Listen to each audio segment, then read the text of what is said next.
Skip it up and that up. Halo 5 Guardians, which is coming out October 27th, was supposed to have split screen support for its campaign and multiplayer modes.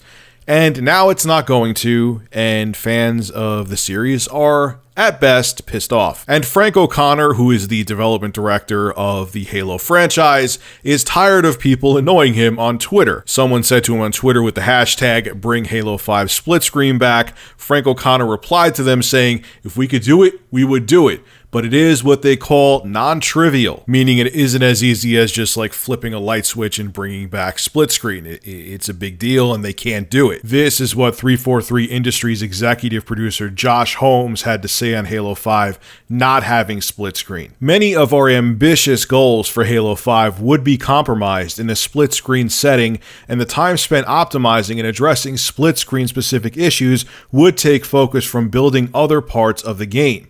Game development is a balancing act of resources, time, and technology. And in this case, we made the tough decision to sacrifice something that's been near and dear to us all. Basically, what he's saying in layman's terms is this. Look, the Xbox One is not powerful enough for us to include split screen and make Halo 5 the way we really want to.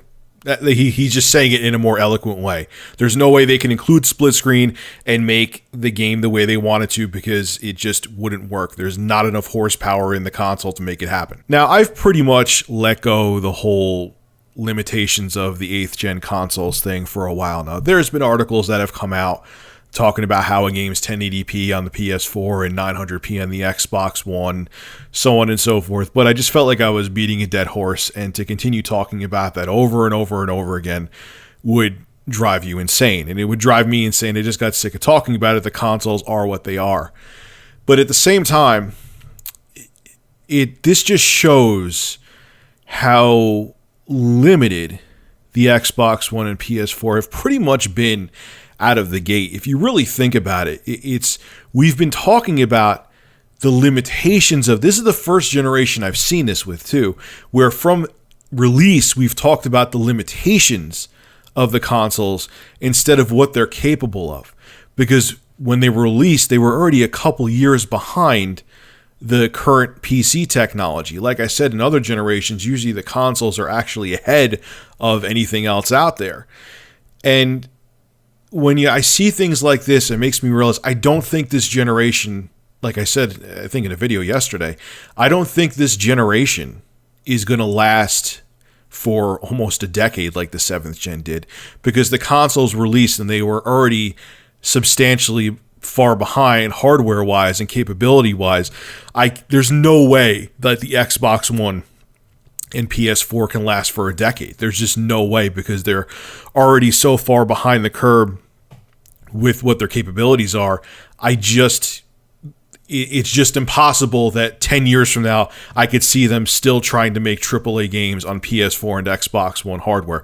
And the reason why is because of things like this. They're already maxing out the consoles. They're already having to take away features like split screen, or not making the games full HD, or not making the games run at 60 frames per second.